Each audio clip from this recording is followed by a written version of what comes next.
And rolling for weather at the start of the Allied second impulse of March-April. It is a 10, which indicates fine weather everywhere. The impulse marker will advance 1 after each of the next 2 impulses. The Commonwealth, France, and China will select a land impulse, and the 2 neutral allies, the United States and Soviet Union, will be doing combines. The Commonwealth doesn't have that many oil dependent units to be moving, so they're going to, rather than pay for a full land, the oil cost for that type of impulse, they're simply going to pay the 1/10 per unit as they go. So let's see how this one unfolds. Now with both, well, all 3 of the active Allied major powers doing land impulses, we've skipped ahead a bit in the turn. There was no naval activity to speak of. The only rail movement, the Soviets railed another Siberian Corps out of Vladivostok into central Siberia on its way to the European maps. So we're up to the land movement portion of the impulse. The fine weather actually does help the French out somewhat with these garrison units that we're trying to get into position. We don't have to worry about them being inverted. So I think we will go ahead and push them forward here into the front lines. Then we're going to have the infantry division move over there to fully stack that hex. Let's see, we have behind them George with some artillery and the 4-3. We're going to slide this infantry corps up into the forest hex here with Belot and the anti-tank guns, and we're going to bring the Moroccan infantry out of Paris and bring them over and stack them here with Georges and the artillery.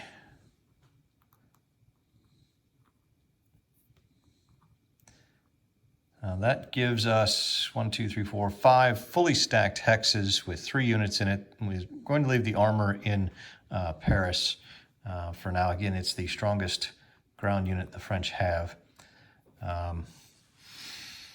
And as more of the BEF comes ashore, the thought is to have them perhaps shift down and take over the hex here where the garrison units are, and then pulling them back into the second line between Paris and the border. Speaking of the Commonwealth, they have about as many units going into France as they are going to have, at least in the near term, since both headquarters are about to land there. So the rest of the units, the excess units here in Britain that are not going to be able to participate on the ground in France, are going to start heading to Plymouth here and the port for embarkation overseas. Let's see, 1, 2, 3, he'll make it there. And then we'll slide the anti-aircraft unit up into London in case the Germans have any thoughts of blitzing the factories there. And now, I think we're going to have, let's see, we'll have mechanized corps move down. So that'll be 1/10 there. The anti-aircraft unit would be the first unit, which would be free with the naval, or with the oil rules. And now we'll have Wavell land here at Boulogne. And we'll have the 2nd Infantry Corps land here at Calais. And then finally the London Militia will land with Wavell. And that gives them a total of 4 reorganization value with the HQs in France, and they are currently maxed out with the 4 additional corps there. Whether they decide to again, extend down and take over more of the front line, giving the French a little more depth to their defenses, or if they're going to just remain here where they'll be under fighter cover and also in depth remains to be seen. That is pretty much it. The Chinese are content to stand pat. Let's have a look and see what the Soviets are doing with their land moves portion of the combined. Now with the Soviets, they no longer need the large force on the border with Romania, so they're looking to redeploy it. They'd like to deploy it into eastern Poland here to prevent the Germans from deciding maybe to come in a little bit earlier than they otherwise would, although there's not much danger of that with the bulk of the German forces tied up in the west. They may try to put some pressure on Finland just to give themselves some breathing space up along the Finnish border by claiming those borderlands. One of the issues with eastern Poland, particularly the southern part of eastern Poland here, is there are no supply sources in the area down here. Minsk is the closest up here, and it will suffice for most of the defensive line. When the Soviets take possession of the Baltic states, Kaunas as the capital will also solve the problem there. So I think what they'll do is they'll probably look to move Timoshenko. We'll have him probably move into this hex here eventually, which will allow him, at least in fine weather, to supply this southern section. It's a bit forward for a Soviet HQ. The German invasion is usually pretty brutal and comes pretty quickly and tends to overrun these areas fairly fast. So we'll see. There may be some second thoughts on Timoshenko's ultimate deployment as things start to fill in and as we get close to a potential German invasion here. In the meantime, though, they will go ahead and move up to occupy the other city here in Bessarabia. And the cavalry will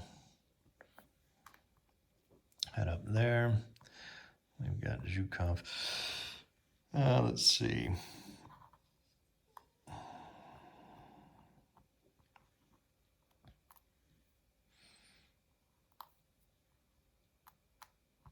Yeah, these guys are fairly quick, so 1, 2, 3, 4. Them here. We'll bring, that's 2. This is the third move. We'll shuffle the artillery down here for a future rail move. And 1, 2, 3, 4. One more. We'll have the, actually we'll have this artillery start to work its way northward. Everybody's still in supply. You can see this is going to be a long, slow process for the Soviets to redeploy. So it's never too early to start moving in and setting up your defenses against a very likely German Barbarossa invasion. It's not something you can really pull off in a turn or two under the restrictions of the combined impulses. That should do it for the Allied impulse. The Soviets moved 1 oil unit, and I believe that was it. 1 oil unit, which is free, so that's no cost to them. The Commonwealth ended up paying 2/10 of an oil for their movement of units in this impulse, and I think there's not going to be any debark. Well, we did the debark of the BEF, no invasions, paradrops, or land combat. Air rebases, nothing really there for now. Actually, the French are just going to make 1 small rebase out of Paris, moving their P-36s. The more hexes you force the Germans to have to ground strike to reduce the French ability to react, the better off you are. Other than that, there's no reorganization to speak of, so that's going to do it for the Allied impulse, and we'll move on to the German impulse, where we can, with the fine weather, we can expect a declaration of war against Belgium, and we'll get actually some action going here in the next impulse. Well, in the declare war step, the Germans are going to declare war on Belgium. So we're going to roll for the U.S. entry action. The value is an 8. 8 or less, it's a 7. So the U.S. does not take too kindly to that. That will cause a chit to be randomly drawn and placed in the European Axis cups. It is a 3, which is a pretty hefty chit. And the Germans will select a land impulse. The Italians, being neutral still, will have to do a combined, and the Japanese are going to do a combined as well. We'll pay the 1 or the 10/10ths oil for the Germans for their land, because they're going to be flying some aircraft and moving a fair amount of ground units. The Japanese and the Italians will probably pay as they go. So let's get the impulse underway and see how this invasion turns out. Now, there are no port attacks or naval air missions. The Japanese do have some naval movement. They're going to take advantage of the opportunity here to send the a garrison division out on a light cruiser into the Bismarck Sea to garrison the rather important major port of Truk. It's a really nice port. As you can see, it borders 1, 2, 3 sea zones. There are very few ports that are on that many sea zones, making this a key position on the Pacific maps. They are also, with their second move, they will go ahead and they're going to put a transport out at sea here in the China Sea. The Italians are content to sit pat and not burn any oil. The Japanese also, like I said, are going to be paying per unit. So the first unit moved is free. That transport will cost 1/10, and there is probably a land unit or 2 that will also be requiring oil. No naval combat. We're up to the ground strike portion, and that means it's off to Europe to see how the Germans handle the Belgians. All right, here we are. The Belgians have set up, upon being declared war on by the Germans, they've placed both of their infantry corps in the capital Brussels, so a 5 and a 4 strength corps, giving them a total defense of 9 in that hex. They've placed the cavalry corps. The cavalry corps, they were considering placing it either here in Antwerp, where they did, or perhaps in Liège to help protect Brussels. However, the Germans would still, with the cavalry corps in Liège, they would still have been able to get a 3 hex attack on Brussels from the resource hex, the border hex, and from Antwerp, because there would be no ground units there to prevent the Germans from moving in. Also, this is where they have placed their 2 convoy points. The Air Force has set up to the southwest in a hex that the Germans will be unable to reach due to zones of control. While the Belgian army is pretty much doomed, the hope is that the Air Force counter, at least, will be able to make it to the UK and be able to fight on past the conquest of the Belgian home country. So we'll see how that works out for them. The Germans are now needing to decide their ground strikes. In a land impulse, Germany gets 4 air missions, and according to the allowable activities chart, ground strikes do count against that 4 mission limit. So best case scenario, we can use 4 aircraft to ground strike with, but I don't think we're going to need that many. If we can get at least a +1 on Brussels and odds of 7-1, that will guarantee taking the hex without loss, and it'll be just a question of how many of the German troops are turned face down. Obviously, we'd like to get both of them, but I think what they'll do is they'll send in the 5 strength Stuka here. Because of the surprise impulse, he's going to get 2 rolls against each of the units in the stack, and then we're not too worried about the 3 strength cavalry. It can be attacked from both of these hexes in Holland, and they'll only need a 30 to get a 10-1, which would be an automatic on Antwerp. just in case the Stukas miss, however, they will. We'll send in these Ju-88s as well. So we use 2 of our air missions to ground strike Brussels. Question is whether we maybe want to try to ground strike the air unit here to keep it from being able to escape in a future impulse. The Germans are probably not going to attack and try and break into France this turn because it's fairly late in the turn. Now, even though this is only the second pair of impulses, because of the poor weather at the start of the turn, we're really we'll be about halfway up the impulse track after this axis impulse.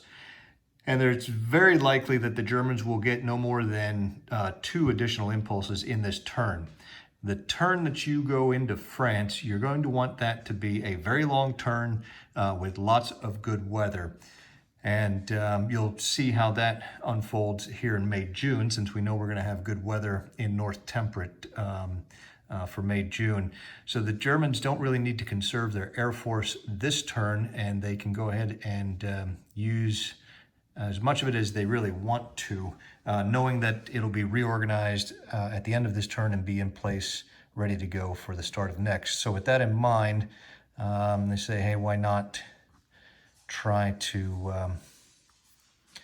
well, let's see, what do we have? We got that. We do want to, now they're going to, they're going to hold off on that because they are going to need some ground support, I think, to get both a 10-to-1 here and to get the 7-to-1. So let's go ahead and start the ground strikes. We'll roll 2 dice for the top unit and then 2 dice for the bottom unit, and we will start with the 3 strength Ju-88. So a 3 or less on either die will invert the top unit. Looks like a 7 and 8, and now for the bottom unit on the Ju-88, and a 5 and a 1. So the Ju-88's got the 4-3 here. And now to see if the Stukas can get the top unit, they'll roll 2 dice for that top unit, needing a 5 or less. 6 and a 9, so the Stukas miss. So they only get 1 inverted. And we'll return them to base here and here. The short-range Stukas you want to keep as close to the front line as possible. That can be a little difficult sometimes.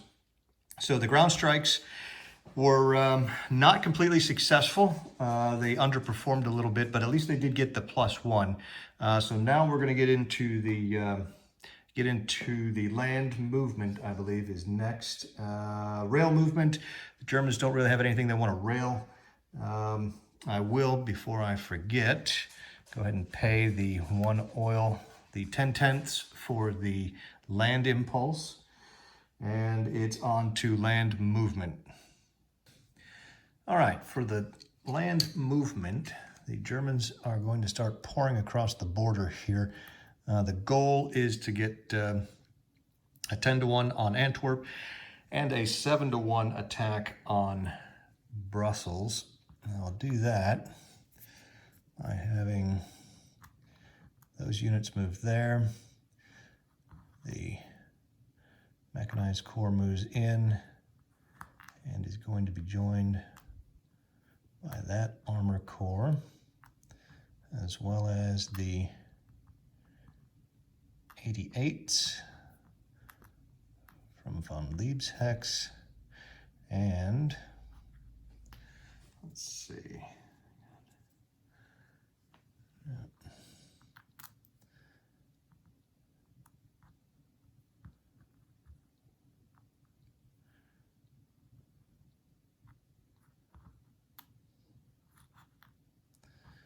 Infantry corps back here is going to go 1, 2, 3 into the Ardennes.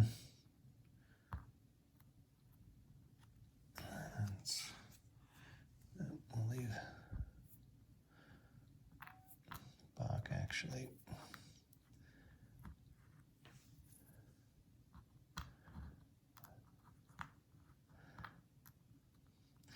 Von Bach with his infantry corps and artillery will move up to Aachen. pairs will move up to the transports, and we'll have that infantry corps shift over along with the AT gun, and the infantry division and corps will shift forward. That should do it for German movement. They'll actually 1, 2, 3, 4. They've got one more movement over in Poland. That's of little consequence. That should do it for the German land movement. We'll take a quick look at the Japanese land movement, and then we'll be coming back here to Belgium for the land combat phase. Well, with the good weather everywhere, the Japanese are going to take advantage of that and try to press their gains here in the southeastern mountains. Let's see, they're going to move both the militia and the infantry division into the Fuchao port hex. Since the militia only has a movement of 3, mountains on the Pacific maps cost 4, so that will cause the unit to be inverted when it moves in. However, the infantry division is unaffected, and the motorized corps will move down. That is another oil-dependent unit, which brings their total cost so far to 2/10 for the turn, or for the impulse rather. I don't see that there's too much more that they can do at the moment.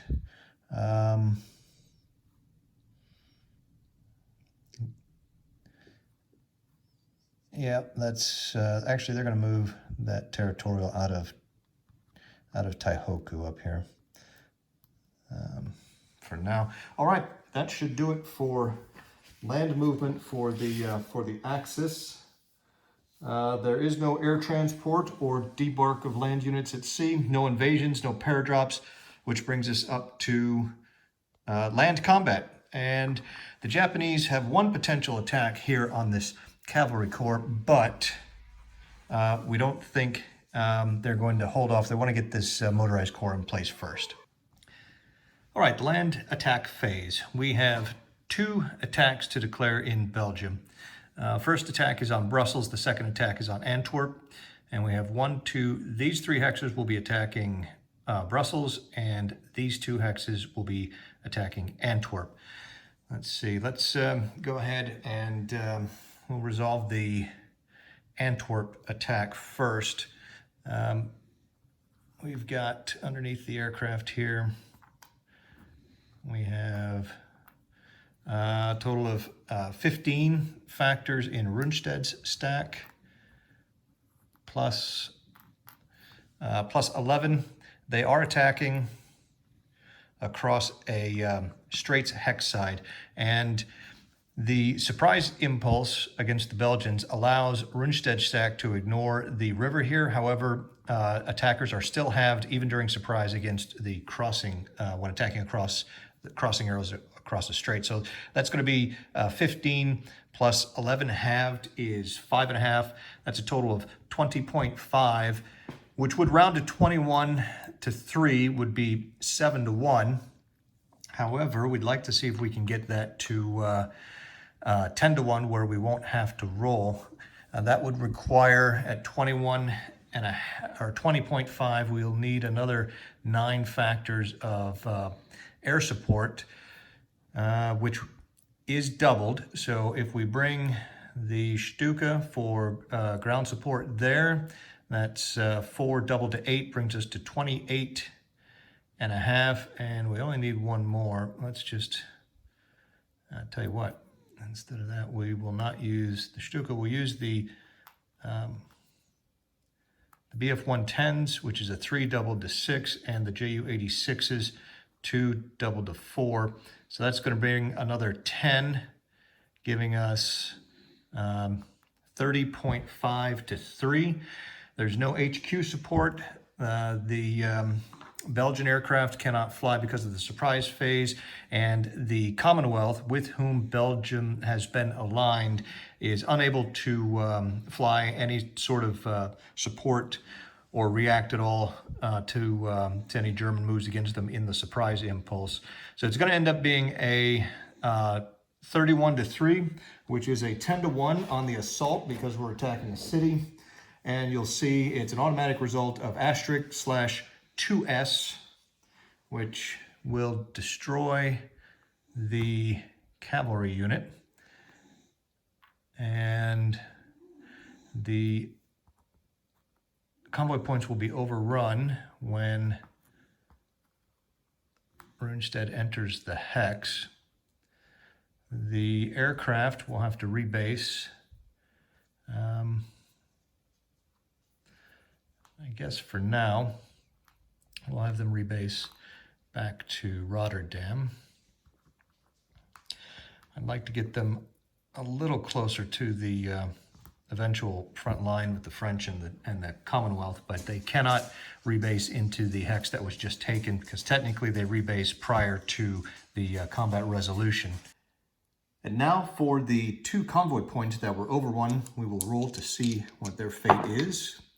We have a 5 and a 1, so one of the convoy points will escape and the other one will be captured by the Germans. All right, now for the attack on Brussels. The Belgians have 2 units with a total of 9. One of them is inverted, which will give the Germans a +1 on their attack. The Germans are attacking from 3 hexes. Let's see what they have as far as ground factors attacking. That's 20. In that hex, the hex with the 88s will add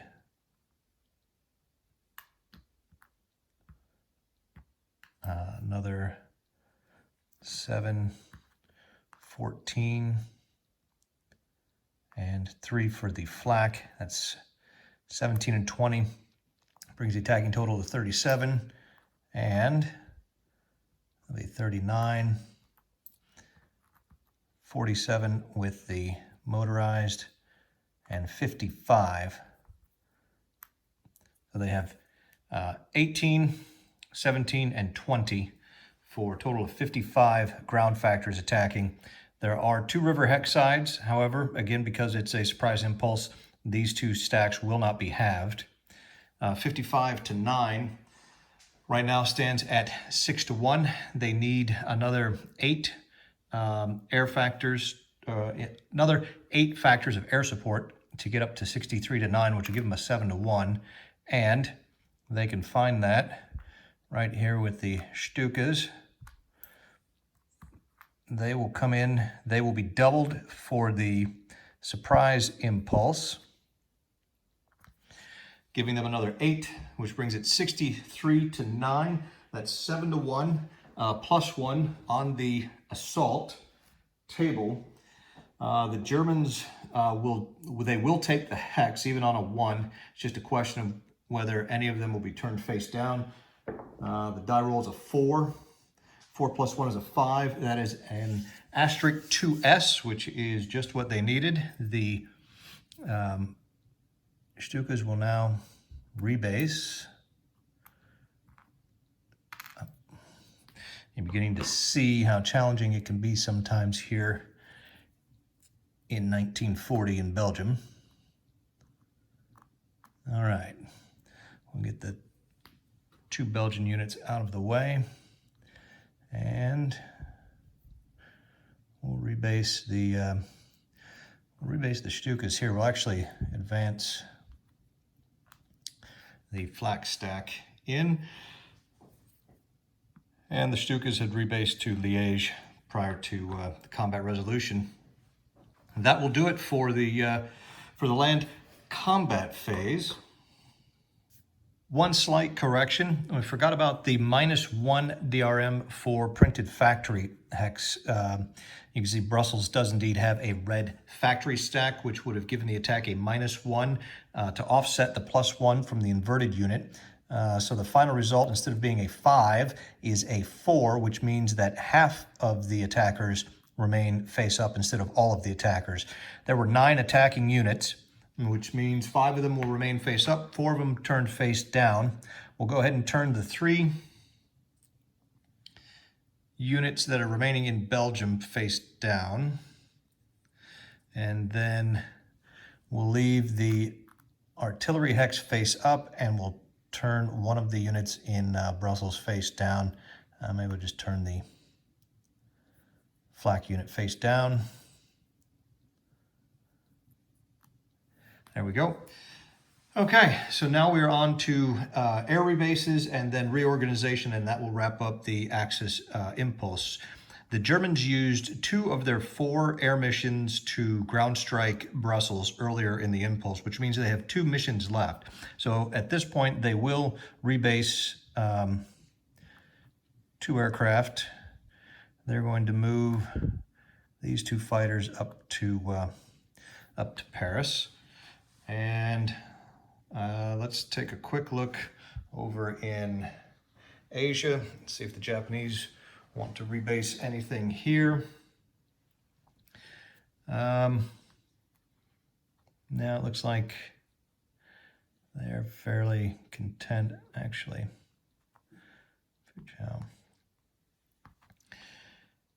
Now they don't, they're not interested in expending any oil for this, so the Japanese are content to go with no rebases. They have no actually, do they? They do. They're not going to bother to reorganize the militia there, because that would they would lose the services of their headquarters for the rest of the turn. So the Japanese impulse is complete. The Germans back here in Europe, they could, since Rundstedt is adjacent, and I believe he has 4 reorganization value, he will go ahead and reorganize the 4 units adjacent to him, which will be this entire stack plus the 88s in Brussels.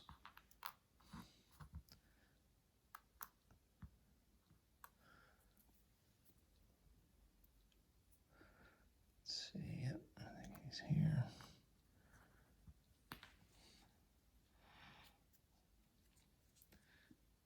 And that will do it for the Axis impulse. There is no chance of ending the turn, and so we are on to the next Allied impulse.